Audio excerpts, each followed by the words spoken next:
Je voudrais, enfin j'ai l'ambition que cette soirée ensemble vous soit utile. J'aimerais, parce que je suis journaliste depuis 40 ans, essayer de vous faire partager ma conviction en la documentant, que nous vivons en ce moment en France une régression démocratique de caractère historique en matière de presse. Une régression démocratique. J'insiste là-dessus parce que, si vous m'autorisez, je vais essayer de faire devant vous le constat de ce naufrage démocratique de la presse. Je vais essayer de dresser devant vous des pistes de sortie possibles pour vous y faire réfléchir. Mais si vous m'y autorisez, j'aimerais faire un petit préambule assez simple pour vous dire, pour rappeler que débattre de la presse, c'est débattre de la démocratie. Malheureusement, dans beaucoup d'écoles de journalisme, on ne l'apprend pas, on ne l'explique pas, on ne le documente pas. Et c'est utile de faire ce temps d'arrêt parce que parfois, il y a des journalistes qui eux-mêmes sont amnésiques. Donc je fais, avant de venir à la situation présente, juste ce petit rappel qui, me semble-t-il, est décisif. Dans toutes les grandes démocraties, quand elles se fondent, tout de suite, immédiatement, l'un des premiers débats, en général, avec la question sociale, c'est la question de la liberté de la presse. C'est vrai sous la Révolution française. Dès le 15 juillet 1789, Camille Desmoulins lance le débat sur la liberté de la presse et il écrit dans les semaines qui suivent un très beau texte pour expliquer que les journalistes doivent être les sentinelles de la démocratie qui naît. Les sentinelles, ceux qui alertent les citoyens sur ce qui ne va pas. Et vous imaginez le débat qu'il y a au moment de la Révolution française. Au début, Robespierre l'approuve, et puis plus on se rapprochera de l'automne 1792 et plus encore du printemps 1793, en clair de la terreur, plus Robespierre se braquera en disant oui, il y a la liberté de la presse, sauf pour les ennemis de la Révolution, et on rentrera là en France dans une période de glaciation démocratique du point de vue de la presse qui durera jusqu'au début de la Troisième République. Tout le temps, en permanence, à la même époque aux États-Unis, il y a un Américain qui deviendra président des États-Unis, Thomas Jefferson, et ça fait chaud au cœur de penser qu'il y a eu aux États-Unis des grands présidents progressistes, dans les temps obscurs que l'on vit aujourd'hui. Thomas Jefferson, donc, il devient président des États-Unis en 1800. Avant, il est ambassadeur des États-Unis en France. Je parle, s'il y a des historiens ou des profs d'histoire dans la salle, je parle sous leur contrôle, de 1786 à septembre 1789. Il baigne dans l'esprit des Lumières et de France, vivant dans ce bouillonnement qui va conduire à la Révolution française. En 1787, il écrit à un ami américain et lui dit ceci: « Si j'avais à choisir un pays avec une presse et pas de gouvernement, ou un pays avec un gouvernement et pas de presse, je choisirais la première solution. » Et vous comprenez bien le cheminement intellectuel, ça conduira à ce que sera la Déclaration des droits aux États-Unis en 1791, avec le premier amendement, c'est-à-dire la valeur fondatrice de la démocratie américaine, de la jeune démocratie américaine, la liberté de la presse, la liberté d'expression, la liberté, valeur cardinale de la démocratie américaine qui se fonde. Je passe vite. Prenez tout le 19e siècle en France, qui est une période de glaciation, en dehors des périodes de bouillonnement révolutionnaire, les Trois Glorieuses, 1830, qui seront déclenchées par des ordonnances cadenassant la presse. Il y a des grands discours formidables sous cette période d'absence de liberté où des grands républicains rappellent la valeur cardinale de la liberté de la presse. Il y a des très beaux discours. Victor Hugo, Assemblée nationale 1848, où Victor Hugo rappelle dans un discours célèbre le fait que le droit de vote et la liberté de la presse sont deux valeurs liées, conjointes. Le droit de vote ne vaut rien s'il n'y a pas la liberté de la presse, parce que sinon on vote de manière aveugle. Une démocratie forte, c'est une démocratie qui repose sur un système où les citoyens sont éclairés. Donc il faut une presse libre pour informer les citoyens, pour qu'ils puissent exercer leurs droits démocratiques. Je vais vite, je vais à l'essentiel pour revenir à la période contemporaine. Quand notre démocratie se refonde à la Libération, à la fin de la guerre, dans les mêmes conditions, la question est posée de la liberté de la presse. Et vous connaissez la formule célèbre, avant même la Libération, dans les mois qui précèdent, qui est consignée dans le programme du Conseil national de la résistance, donc formidable programme avec ce titre à faire rêver. On aimerait avoir un programme aujourd'hui comme ça, les jours heureux. Il y a donc une première partie qui est la lutte, les mesures d'urgence, la lutte contre l'occupant. Et puis la seconde partie, c'est de quelle démocratie rêve-t-on? Et dans les mesures d'urgence, il y a, je crois que c'est la troisième ou la quatrième, le mot à mot exact est celui-là, rétablir la liberté de la presse, son honneur et son indépendance vis-à-vis des puissances financières. Pourquoi est-ce que les résistants disent ça? Les résistants, toute sensibilité confondue, des communistes jusqu'aux démocrates chrétiens, c'est-à-dire jusqu'à partie de la droite. C'est évidemment parce qu'ils veulent tourner la page honteuse de la presse collabo. Mais c'est plus encore, même si on ne le sait pas, pour tourner la page honteuse de la presse totalement affairiste de l'entre-deux-guerres.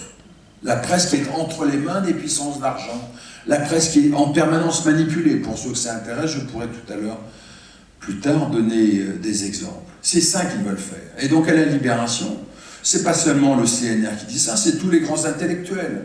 Prenez Albert Camus dans son journal Combat qu'il fonde.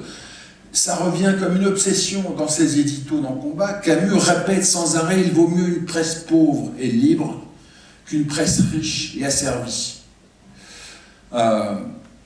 Voilà, il faut, en somme, dit-on à la Libération, ériger une muraille de Chine entre les puissances d'argent et la presse, mettre la presse à l'abri des pressions, que les journalistes, en somme, ne soient prisonniers que de leur propre médiocrité, ça suffit bien assez. Et donc, du coup, si vous repensez à la Libération, que se passe-t-il? Eh bien, chacun, dans chaque journal, essaie de trouver un modèle juridique particulier pour garantir l'indépendance de la presse. Donc, il y a un modèle qui se formera petit à petit, qui prendra forme surtout à partir de 1952, qui est le modèle du journal Le Monde. Journal, propriété de ses journalistes. Et quand le fondateur du Monde invente ce système, qui sera copié par Libération 20 ans après, quand Libération se copiera, Beuve-Méry l'explique. Il est contre ce qu'il appelle la presse d'industrie, c'est-à-dire la consanguinité entre les puissances d'argent et la presse. Voilà, donc il y a ce modèle-là qui va prospérer. Journal, probité de journalistes. Moi, j'ai donc été au Monde 13 ans. Je suis rentré au Monde, j'ai eu 2 actions. J'ai quitté le Monde, j'ai rendu mes 2 actions. C'était la collectivité des journalistes, en tout cas jusqu'en 2006 ou 2010, j'y viendrai, qui dirige le journal. Et puis il y a une autre forme qui a été créée à la Libération, qui sera très importante, qui est la coopérative ouvrière, qui est créée par des journaux communistes, mais aussi des journaux démocrates chrétiens. Le Parisien libéré, qui est la propriété d'un mouvement de résistance issu de la démocratie chrétienne. Le Parisien libéré, au début, est une coopérative ouvrière. C'est le cas aussi du Courrier Picard. C'est le cas aussi du Dauphiné libéré. Le Dauphiné libéré, qui à la Libération a son fronton comme slogan: un journal libre pour des hommes libres. Ça résume bien l'esprit de l'époque. Pourquoi je vous rappelle ça? C'est que, en fait, si j'ai à résumer les évolutions que nous avons vécues, ensuite, progressivement, dans les décennies qui ont suivi, et surtout avec une très forte accélération à partir de 2010, on a vécu l'abandon, le renoncement à ce principe démocratique. Cette mise à distance des puissances d'argent qu'avaient décidé les résistants et que décide la République qui se refonde, cette mise à distance va être balayée non seulement elle va être balayée, grignotée progressivement dans les années 70, dans les années 80, mais à partir de 2010, et c'est maintenant sur cette période que je vais concentrer mon propos, on va assister à une double normalisation. Une normalisation économique avec la constitution d'immenses empires financiers, et découlant de la constitution, découlant de cette normalisation économique, on va assister à une normalisation éditoriale. C'est-à-dire en clair, à la mise en cause de ce droit démocratique dont je parlais au début, c'est-à-dire la mise en cause du droit de savoir des citoyens, qui est pourtant une valeur garantie par la Déclaration des droits de l'homme. Et je vais essayer d'expliquer, je l'ai vécu moi en partie dans ma carrière, ce mouvement de double normalisation, économique, éditoriale. Alors pourquoi je parle d'immense empire? Prenons-en un, le premier, qui me vient à l'esprit, Bolloré. Alors Bolloré, c'est une forme, c'est un courant du capitalisme français assez particulier.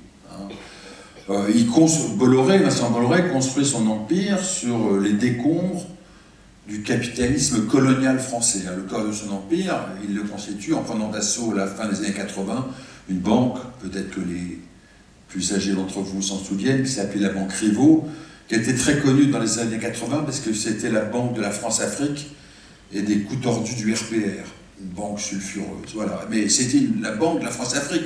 Donc elle avait d'immenses possessions en Afrique, et c'était le cœur de ce que sera l'empire industriel de Bolloré en Afrique, les ports, les infrastructures, etc.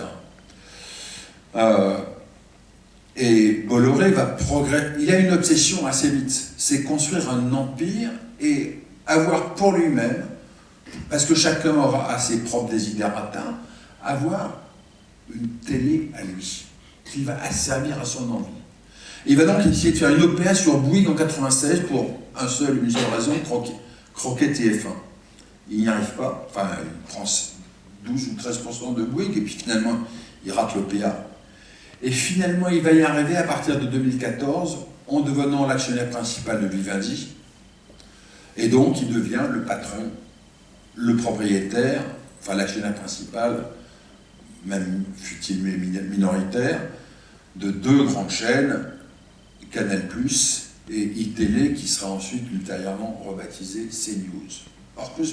Donc pourquoi je dis immense oligopole? Parce que il y a le cœur de l'empire africain, il y a Vivendi, il est par ailleurs l'actionnaire principal de Havas, une immense régie publicitaire, il rachète par ailleurs à Orange Dailymotion, la plateforme d'hébergement des vidéos, ce qui pour la presse indépendante, Mediapart en particulier, pose un gros problème. Moi j'ai pas envie d'être hébergé par Bolloré, c'est une menace sur mon indépendance.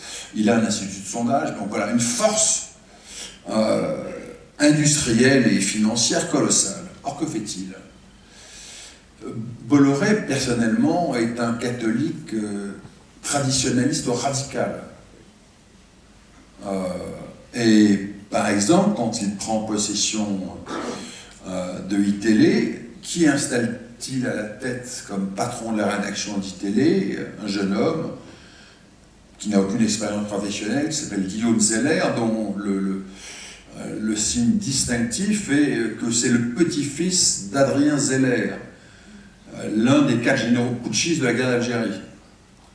Alors vous me direz, nul n'est responsable de ses ancêtres, sauf que lui revendique cette ascendance paternelle, puisqu'il écrit sur le blog de Robert Ménard, Boulevard Voltaire, des textes notamment en réhabilitation de Paul Ossarès, qui est le général qui a promu la torture en Algérie.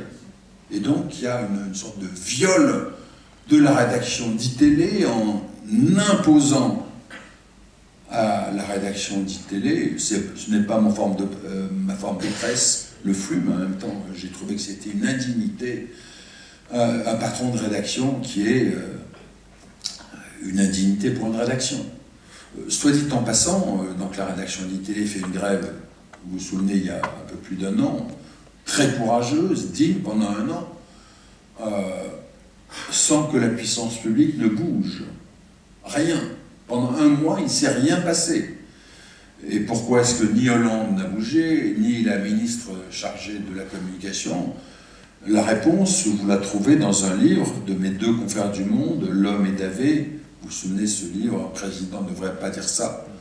Dedans, il est rapporté des propos du chef de l'État de l'époque, Hollande. Et Hollande, entre guillemets, donc ça a été enregistré, il n'a pas pu le contredire, dit donne la clé du mystère. Pourquoi est-ce que la puissance publique n'a pas bougé? Il dit j'étais très très embêté quand j'ai appris que la chaîne Being raflait l'ensemble des droits du foot, parce que c'est le cœur de l'économie du système Canal. Et je me suis dit, bon, ça va être la mort de Canal et la mort de Bolloré. J'étais très embêté, donc j'ai pris mon téléphone, j'ai appelé l'émir du Qatar, actionnaire de Being, et je lui ai dit, non, faites pas ça, faites 50-50 avec Bolloré. Ce que veut dire l'anecdote? Un chef de l'État français s'est peut-être rendu coupable de forfaiture en truquant un appel d'offres. Et deux, ça veut dire que son seul souci a été de protéger l'empire Bolloré. Alors que je vous le dirais, il y a plein de solutions juridiques ou politiques assez simples de défendre nos rédactions, de garantir son indépendance, même dans un milieu d'oligarques. Première illustration. Il y a par ailleurs au même moment les censures scandaleuses des documentaires de Canal, dont un documentaire qui s'appuie sur une enquête de Mediapart, qui est une enquête sur les systèmes d'évasion fiscale du Crédit Mutuel. Pourquoi est-ce que le documentaire, ça fait beaucoup de bruit à l'époque, pourquoi est-ce que le documentaire a acheté la poubelle? C'est parce que le Crédit Mutuel et son patron de l'époque, Michel Lucas, est celui qui a aidé Bolloré à conquérir la banque Rivaux, qui était le cœur de son empire. Soit dit en passant, toute la presse à l'époque parle des censures faites par Bolloré des enquêtes sur le Crédit Mutuel, toute la presse, sauf la presse qui appartient au Crédit Mutuel. Et vous savez que le Crédit Mutuel, c'est pas le métier d'une banque, mais voilà, c'est la singularité du capitalisme de la barbichette à la française. Je te tiens, tu me tiens, on se rend des services mutuels. Le Crédit Mutuel possède toute la presse de Metz-Nancy jusqu'à Avignon, en passant par Lyon et Grenoble. Toute la façade est de la France appartient. Et donc là, allez voir, si vous faites sur Google censure documentaire Canal+, tous les journaux ont fait des articles. Là, aucun, zéro. J'ai trouvé au total une brève dans le bien public. C'est tout. Voilà. Normalisation économique, normalisation éditoriale. Alors, moi, quand j'étais au Monde, je me disais, pourquoi est-ce que jeune journaliste, j'avais un rêve, c'est d'être au Monde. Je me disais, tiens, je ne serais prisonnier que de ma propre médiocrité, là. Mais en tout cas, je pourrais faire ce que je veux. C'était dans l'ADN du Monde. On pouvait écrire des bêtises, on pouvait se tromper. Dans ce cas-là, on avait l'obligation d'expliquer les erreurs qu'on avait commises, mais nous étions libres. Or, l'histoire du monde est une histoire pathétique, puisque en plusieurs étapes, à l'opposé de ce qu'étaient les principes fixés par le fondateur du Monde, Hubert Méry, un journal pour des journalistes. Le journal est d'abord voit en 2006 l'entrée d'un grand capitaliste parisien, Arnaud Lagardère, et à l'époque nous sommes assez peu. Dans l'Assemblée générale des journalistes, on n'est que deux. Mon confrère Plenel et moi-même a appelé à voter contre l'entrée de Lagardère au capital du Monde. Et moi-même, je suis, un an après, censuré sur un article, et du coup, je quitte le Monde. La mise en garde que j'avais faite, attention, de la normalisation économique, risque de découler la reprise en lien éditorial, j'en ai moi-même fait les frais. Mais 2010, les choses s'accélèrent, puisque c'est pas seulement quelqu'un qui prend 16% du capital, ce sont donc 3 milliardaires associés qui prennent la majorité du monde. Donc Xavier Niel, l'opérateur de Free, Mathieu Pigasse, qui est un banquier d'affaires, patron de Lazare Europe, et puis Pierre Berger, qui est le milliardaire du luxe, Yves Saint-Laurent, qui est décédé depuis. Soit dit en passant, il n'est pas inintéressant de comprendre pourquoi ils ont voulu racheter le monde. Mathieu Pigasse, donc l'un des trois, est l'ancien directeur adjoint de cabinet de Dominique Strauss-Kahn au ministère des Finances. Il restera avec Fabius quelque temps et ensuite passe à la Banque Lazare, mais garde ce lien avec le clan des Strauss-Kahniens, donc avec l'agence Havas dirigée par Stéphane Fuchs, la bande de Manuel Valls, et le rêve, c'est d'asservir le monde à la candidature de leur champion Dominique Strauss-Kahn en 2012. Le problème, c'est qu'ils n'ont pas assez d'argent, et que Mathieu Pigasse, tout banquier qu'il soit, n'a pas assez d'argent pour croquer le monde. Or, il y en a un autre, ça tombe bien, Xavier Niel, qui lui a été beaucoup plus riche que tous les autres. Mais il a un problème de respectabilité. Pour ceux que ça intéresse, vous lirez sur Mediapart les enquêtes que j'ai fait sur lui. Il s'est fait condamner en 2006 parce qu'il sortait de... J'en parle dans le livre, il sortait de sex shop qui lui appartenait avec des liasses de billets en liquide, et il a fait un détour par la case Van Branbeck, aussi un détour par la case prison préventive, voilà, et il est donc très lourdement condamné pour abus de biens en 2006, et donc voulant rentrer dans le Gotha du capitalisme parisien, cette tâche, il a envie de l'effacer. Il se dit que la conquête du monde lui permettrait d'acquérir cette respectabilité dont il a besoin pour épouser la fille de Bernard Arnault, être dans tous ces lieux de pouvoir du CAC 40. Et donc, il y a donc une association qui se fait entre Mathieu Pigasse, qui rêve d'asservir le monde à la candidature de Strauss-Kahn, et Xavier Niel. Alors l'histoire ne se terminera pas comme il le souhaitait, puisque elle déraillera au Sofitel de New York, et donc leur champion n'arrivera pas à ses fins, mais voilà. L'histoire était une histoire qui montre bien l'aspect de prédation. Alors vous me direz, oui, mais vous dites double normalisation économique et éditoriale. Et alors que s'est-il passé? Ensuite, ils continuent leurs achats. Ils achètent Le Monde en 2010, la totalité. Ensuite, en 2014, ils achètent l'Obs. Pensez que des milliardaires achètent l'Obs. Le successeur lointain de France Observateur, très engagé dans la lutte contre la torture en Algérie. Alors, on me dirait, certes, l'Obs a bien changé avec 15 manchettes ou couvertures de suite sur Macron ou sur Brigitte. C'est plus l'Observateur d'il y a longtemps, mais bon, bref.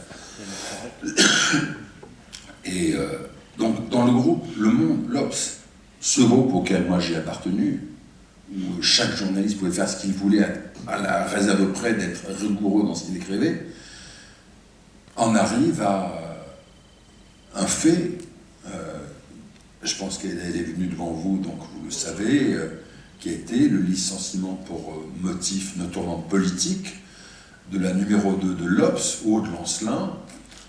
Licencié pourquoi? Alors, il y a une première explication assez simple.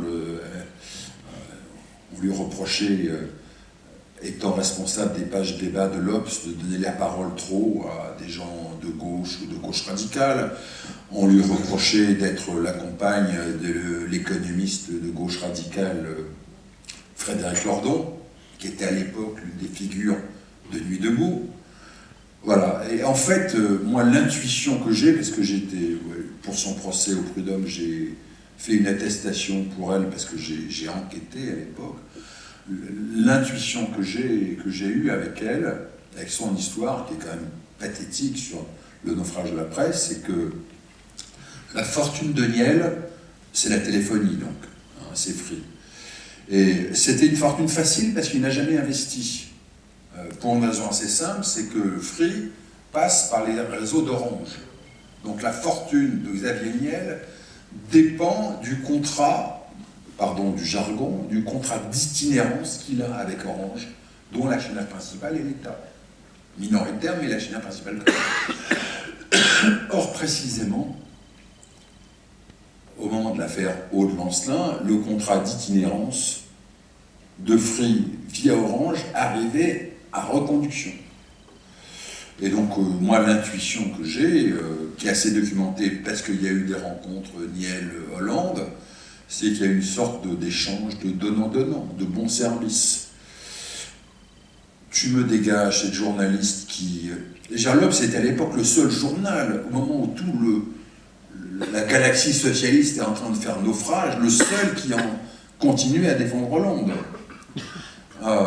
tu me dégages au de Lancelin et je te donne ton contrat d'itinérance. Et c'est, à mon avis, ça la clé de l'histoire. Bref, quoi qu'il en soit, même dans un groupe dont dans les gènes, l'indépendance était dans l'ADN du journal, même là, il y a des phénomènes de prédation, d'autres choses plus compliquées à observer, mais j'y viendrai, qui relèvent de l'autocensure. J'y reviendrai tout à l'heure.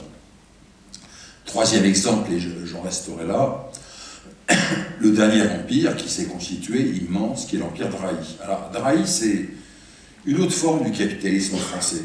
C'est plus le legs du capitalisme colonial, c'est plutôt le nouveau visage du capitalisme. C'est le capitalisme financiarisé. C'est la finance folle. Donc Patrick Drahi, franco-israélien, exilé fiscal à Zermatt, en Suisse, parce que les très grandes fortunes ont une situation fiscale très avantageuse. Il a construit un empire avec des holdings, des cascades de holdings très complexes, dont ces holdings personnels, au début, étaient implantés au début au Panama. Tiens, allez savoir pourquoi au Panama. Et ensuite, donc, quand il rachète Libération d'abord, puis l'Express, pendant un temps, la tête des holdings qui possèdent ces journaux, hein, le journal de Jean-Paul Sartre, était domicilié dans des paradis fiscaux. Et finalement, il a tout rapatrié au Luxembourg. Et donc, boulimie d'achat. Libération, l'Express, pas seulement l'Express, le groupe L'Express, avec tous les titres attenants, donc 50 titres. Et puis ensuite, BFM TV, enfin le groupe Next Radio TV, c'est-à-dire BFM TV, BFM Business, RMC, plus d'autres chaînes annexes. Donc un immense empire.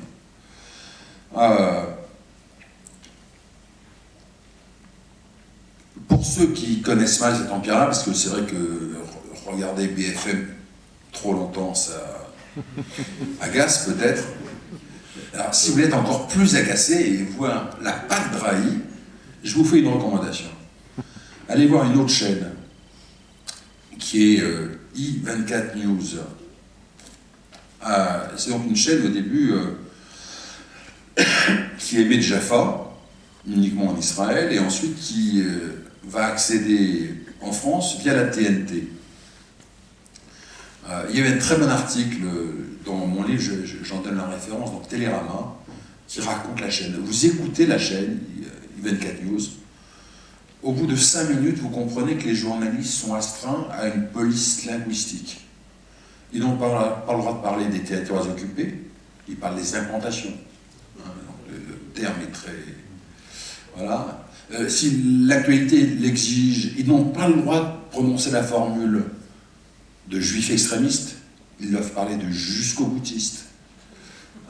Mais voilà, il y a plein une terminologie aseptisée, enfin bref, vous écoutez 5 minutes, vous comprenez très vite que Patrick Drahi est le pote de Netanyahou. Ça se sent, voilà. Et Manuel Valls a été, quand il était Premier ministre en Israël, et il a été invité de cette chaîne en direct, c'était retransmis aussi en direct sur BFM TV avec les deux éditocrates de la maison, donc Christophe Barbier pour l'Express et Laurent Geoffrin. Et donc le journaliste de Télérama qui raconte l'émission a commis la bêtise de se brancher sur la chaîne un quart d'heure avant. L'émission d'avant, c'était une émission à la gloire du Mossad pour inviter les gens à être recrutés par les services secrets israéliens. Bref, ça vous tombe c'est stupéfiant de vivre cette régression démocratique. Mais c'est même encore plus grave que ça, parce que, alors je ne veux pas trop rentrer dans la technique, mais on mesure mal à quel point l'arrivée de ces milliardaires, dont la presse n'est pas le métier, a des effets démocratiques majeurs. Quand à la Libération, on fonde des lois qui garantissent la liberté de la presse, il n'y a pas seulement la liberté de la presse qui est garantie, il y a aussi des lois, une loi qui est prise pour garantir la diffusion de la presse. La liberté de la presse ne sert à rien s'il n'y a pas une garantie de la diffusion. Donc il y a une loi qui s'appelle la loi Bichet, qui est prise de la Libération, qui fixe une obligation d'universalité de la diffusion de la presse. En clair, un kiosquier ne peut pas dire « moi je diffuse Le Figaro et Valeurs Actuelles, et l'UMA et le Monde Diplo, allez vous faire voir ». Il est obligé C'est une loi démocratique qui garantit l'universalité de la presse. Pour ceux d'entre vous qui sont abonnés à SFR, la chaîne,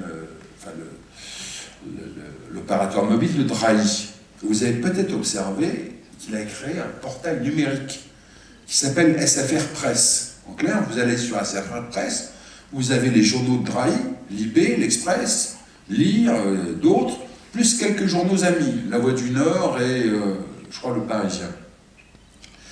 Mais observez bien qu'à l'heure du numérique, on vit une révolution majeure. C'est-à-dire qu'on va passer sur, je sais pas, 10 ans, 15 ans, 20 ans, à un basculement où les kiosques papier vont progressivement s'effacer au profit des kiosques numériques. Les kiosques numériques, nos enfants ou nos petits-enfants ne connaîtront peut-être que ça. On vit en tout cas un basculement technologique historique. Or, imaginez que les autres opérateurs fassent la même chose que Drahi. Ne diffusent que les journaux amis, pas les autres. Vous vous rendez compte de la mise en cause de la liberté de la presse que ceci induit? Voilà. Un petit mot sur dans ce paysage assez austère que je décris, sur un autre aspect de la nécrose, avant d'en venir à l'audiovisuel français. Il y a un autre aspect.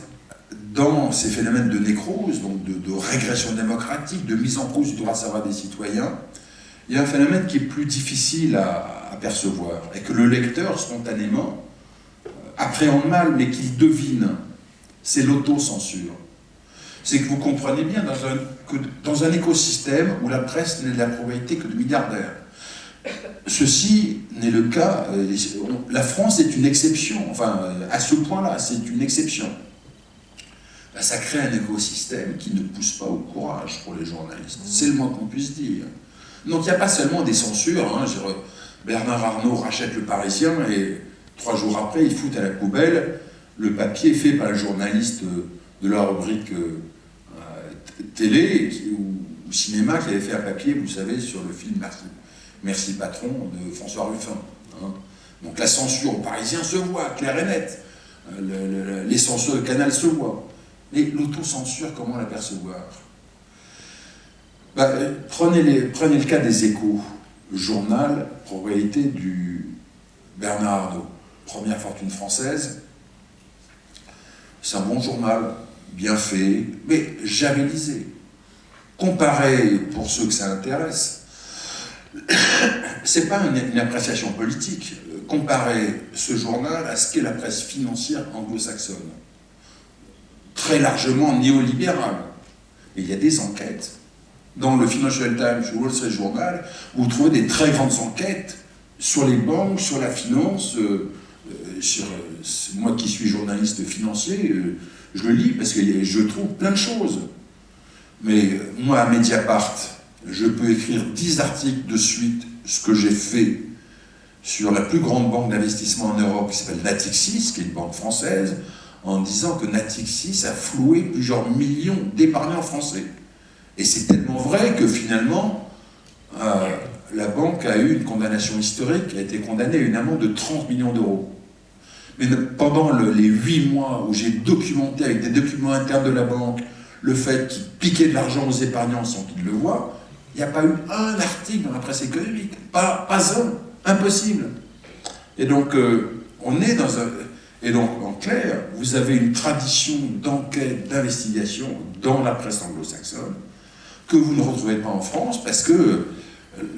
Et Dieu sait pourtant si j'ai de l'estime et même de l'amitié pour certains journalistes économiques, des Échos, il y a des bons journalistes, il y en a qui sont courageux, qui tiennent tête à leurs actionnaires, mais ça crée un écosystème où c'est dur de se mettre en danger tout le temps. Alors, dans cette... Alors, je pourrais m'attarder sur la presse en région, mais on va aller vite. On aurait pu penser au moins que dans cet univers dégradé, il y a au moins un secteur qui résiste, puisqu'il a été créé pour ça, l'audiovisuel public, à l'abri des pressions. Mais, en fait, si vous regardez l'histoire française,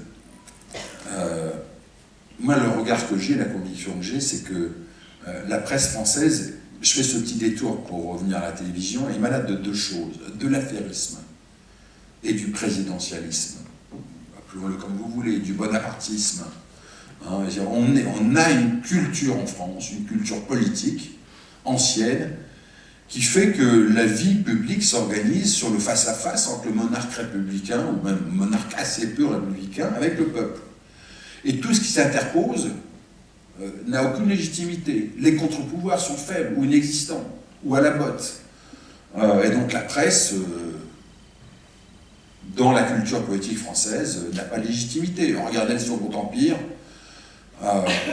La presse sous le Second Empire, c'est comme la presse sous Sarkozy. Hein, qui possède la presse? Il y a le duc de Morny qui est le demi-frère de l'empereur, il y a un spéculateur de l'époque qui s'appelle Jules Mirès. À l'époque, on ne spécule pas sur les télécoms, on spécule sur les chemins de fer, mais ça revient au même, et on met les journaux au service de l'Empire.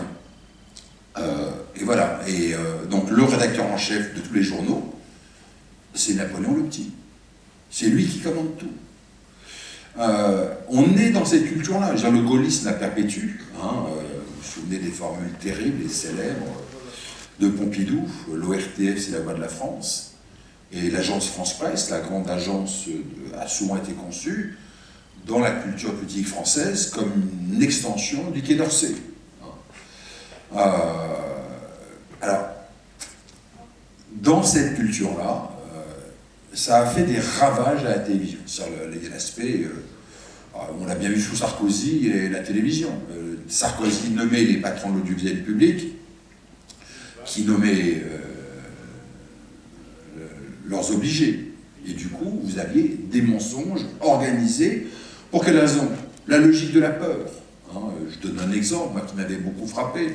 Quand nous, à Mediapart, on sort l'affaire Bettencourt, les bandes, vous vous souvenez, nous, on ne sort dans des bandes que ce qui nous semble d'intérêt public. C'est-à-dire présomption de financement illégal de parti, présomption de fraude fiscale. Et dans les présomptions de financement illégal de parti, il y a le nom de Sarkozy qui revient à plusieurs reprises. Sarkozy est venu chercher de l'argent, entend-on sur les bandes. Et l'affaire fait beaucoup de bruit. Sarkozy force la porte, puisqu'il est à France Télévisions chez lui, à France 2, il s'invite au journal de Pujadas, aussitôt en pleine polémique, et il lui dit avec le culot qu'on lui connaît, et en plus, monsieur Pujadas, vous le savez bien, mon nom n'est pas cité dans les bandes. Et là, il y a, pour ceux qui ont peut-être vu la séquence, il y a un événement rare en télé, il y a un silence de 3 secondes. Pujadas ne répond rien. Et ce silence de 3 secondes souligne le mensonge qui suit. Non, monsieur le Président. Pujadas sait que c'est faux, mais pourquoi? C'est la logique de la peur de ce système présidentialiste. Pujadas a peur de Carolis, son patron, qui lui-même a peur du chef de l'État, qui est en fait le rédacteur en chef des journaux. Bon. Vous me direz que le changement de nomination n'a strictement rien changé, puisque comme par le CSA, Hollande a nommé à ses copains Schramek, et on a eu à peu près le même résultat. Voilà, donc il y a un système qui fait que de copinage. Par ailleurs, il y a un système de porosité totale depuis la privatisation de TF1 qui fait que quel est le sens du service public? Comme les mêmes chroniqueurs, les mêmes journalistes travaillent en même temps, souvent dans le privé et dans le public, parfois RMC, parfois les bras vous en tombent. Et donc, du coup, on arrive à un résultat en termes d'information que je trouve consternant. Je voudrais juste pour documenter mon propos, donner un exemple. C'est l'information économique. Moi, je trouve, enfin, l'économie n'est pas une science exacte. C'est une branche des sciences sociales dont la richesse ne dépend que du pluralisme de ses approches. Donc je trouve que dans ces domaines, les journalistes devraient, encore plus que dans les autres domaines, avoir une obligation d'attachement au pluralisme, donner des approches différentes, hein, et pas sans arrêt une sorte d'obsession néolibérale. Hein, vous vous souvenez de Pujadas, quand les premières manifestations commencent en France sous le quinquennat de Hollande autour de la réforme du Code du travail, il arrive avec un code du travail, puis sur le studio, il le fait tomber comme ça, pour montrer que c'est lourd, un code du travail. Alors tout le monde sait que le code du travail, c'est pas lourd du tout. Le code du travail, c'est très léger. Ce qui est lourd, c'est la jurisprudence, comme dans tous les codes. Bon. Donc, aspect partisan. Mais c'est pas seulement le tandem stupéfiant qu'on a connu longtemps sur France 2 aux 20h de Pujadas l'anglais. Regardez France Inter. France Inter. Quoi? France Intox, on m'appelle. Voilà. On a eu droit pendant 15 ans à, comment il s'appelait? Jean-Marc Sylvestre. Jean-Marc Sylvestre, oui, c'est celui qui terminait tous ses éditos par « L'économie ne ment pas », comme en résonance à la phrase pétiniste « La terre ne ment pas ». Et après 15 ans de Jean-Marc Sylvestre, on a eu droit à Dominique Seux, éditorialiste, enfin on ne sait pas s'il est éditorialiste aux Échos ou au MEDEF. Alors, dans un souci de pluralisme qui les honore, pendant un temps, France Inter a fait 5 jours sur 5 Dominique Seux et 1 jour sur 5 Bernard Maris. Et puis quand Bernard Maris a été assassiné, ils ont un scrupule, ils ont pris un autre économiste de très grand talent, Benjamin Correa, pendant 2 mois, et ensuite ils l'ont viré. Donc maintenant c'est 5 jours sur 5, le point de vue du MEDEF, sur le service public. Et pour ceux qui écoutent France Culture, c'est la même chose. C'est la même chose. Moi j'ai la gentillesse de le rappeler, j'ai écrit un livre sur la corruption des économistes. J'ai beaucoup écouté à l'époque France Culture parce que beaucoup y sévissaient. Voilà. Donc, je me dis que il y a une réflexion à avoir tout autant sur l'audiovisuel public pour contenir les dérives. Je termine mon propos parce que je ne veux pas être trop long. Sur les pistes de sortie. En fait, je pense qu'il faut réfléchir sur 2 axes. C'est comment limiter les dérives du système actuel et comment refonder une presse libre et indépendante. Limiter les dérives, en fait, comment vous dire ma conviction? Tout à l'heure, j'ai dit que, en dehors de l'affairisme, l'un des mots qui rongeait la presse, c'était le présidentialisme. C'est-à-dire cette culture politique qui va à l'encontre de ce précepte édicté par Thomas Jefferson, que je rappelais. La presse est la sentinelle de la démocratie, et la presse doit alerter, apporter des mauvaises nouvelles s'il le faut. Vous faire réfléchir, parfois même, si vous avez vous êtes socialiste, bah, mon métier à moi, c'est de raconter Cahuzac, même si vous êtes socialiste. Vous êtes partisan de Mélenchon, pardon. C'est de vous annoncer des mauvaises nouvelles sur le Venezuela, même si ça écorne les convictions de Mélenchon sur le Venezuela. Mon métier, c'est ça. C'est de produire des faits qui vous font réfléchir. Ah bon? Pensez que Maduro est dans la continuité de Chavez?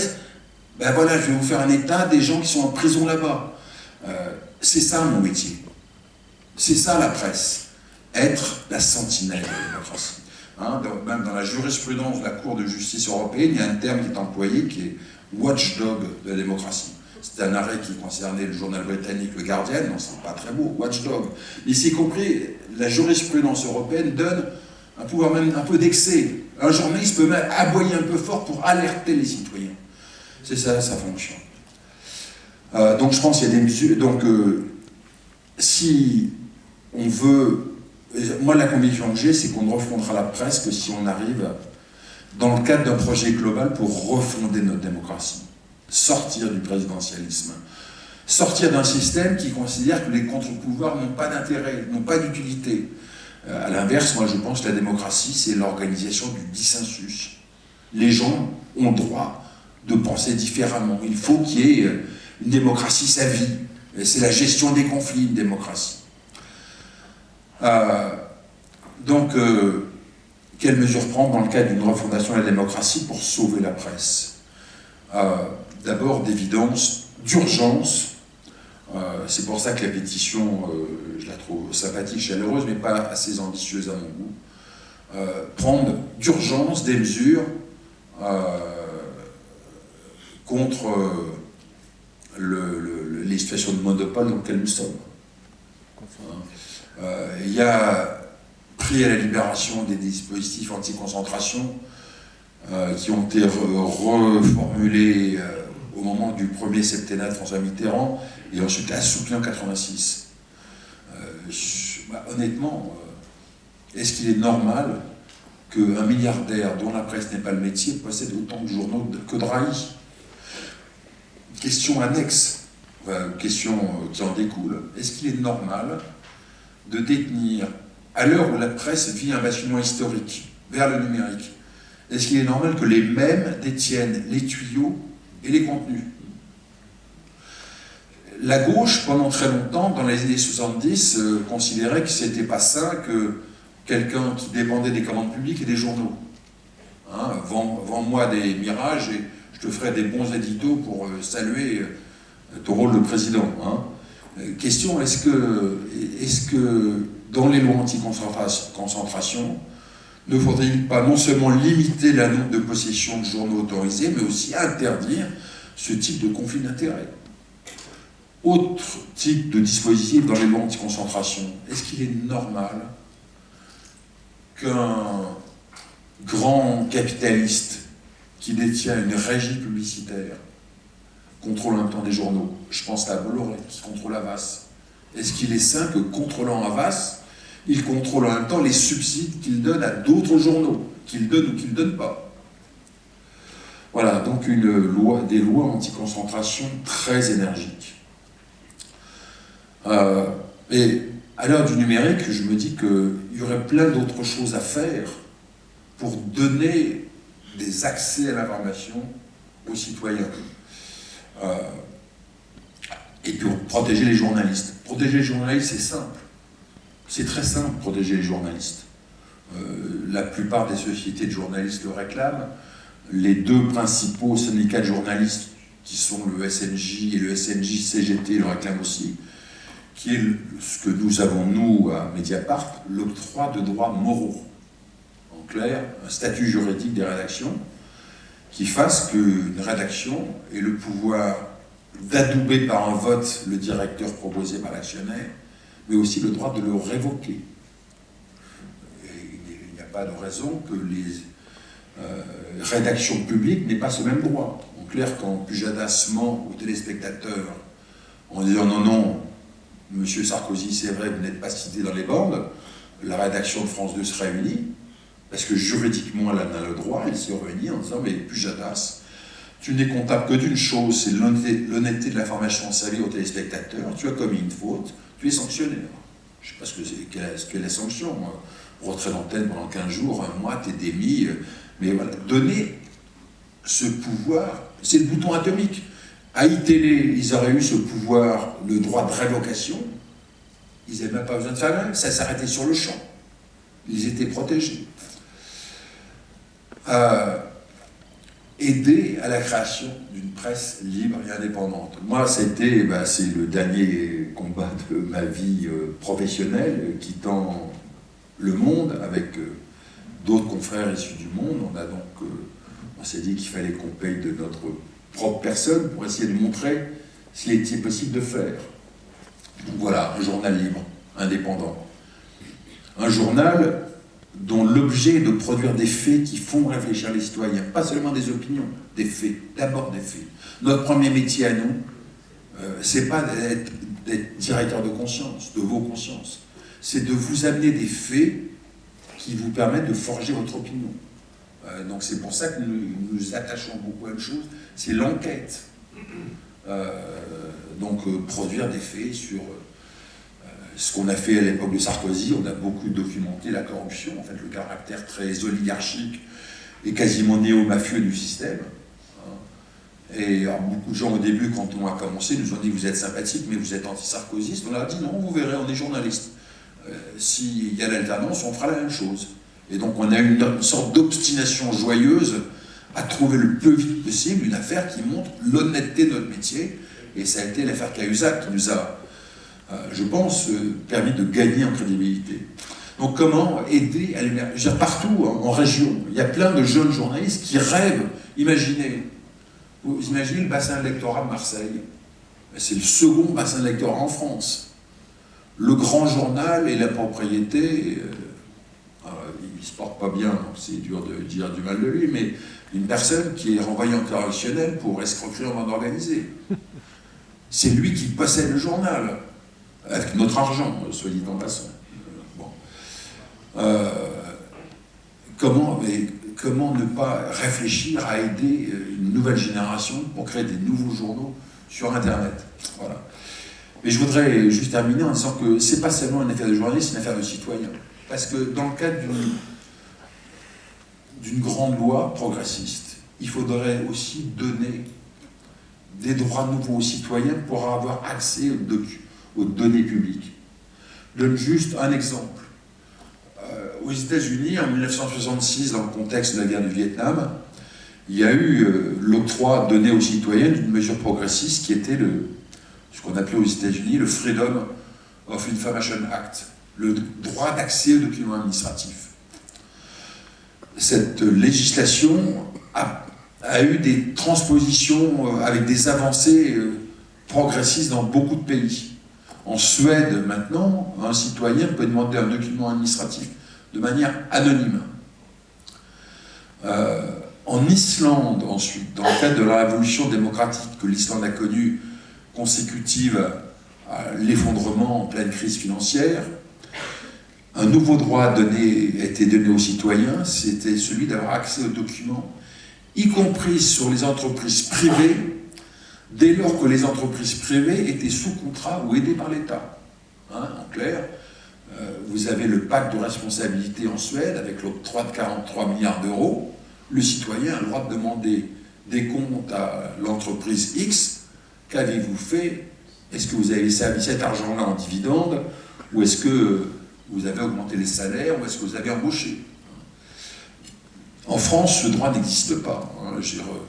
Moi, j'ai beaucoup écrit au hasard sur les diplômes truqués de Jean-Christophe Cambadélis. Aller demander à la commission d'accès aux documents administratifs, à la CADA, le droit d'accès aux documents, aux archives universitaires de celui qui était à l'époque premier secrétaire du Parti socialiste. La réponse, j'ai fait cette demande, ça a pris 6 mois pour avoir la réponse, c'était non. Donc il n'a fallu que je trouve un autre moyen d'apporter la preuve de la véracité de ce que je disais. Voilà. Donc, je termine là-dessus. Il y a beaucoup, lié à ce que j'ai dit, de débats d'actualité sur pourquoi cette détestation de la presse aujourd'hui, pourquoi... Pardon, je coupe ça. Mais je me dis que le débat entre nous le générera, donc délibérément j'ai mis de côté les questions d'actualité sur la création du média, sur Mélenchon et les médias, sur le projet de loi de Macron sur les fake news. Je me suis dit que la spontanéité du débat nous permettra de l'évoquer. Merci.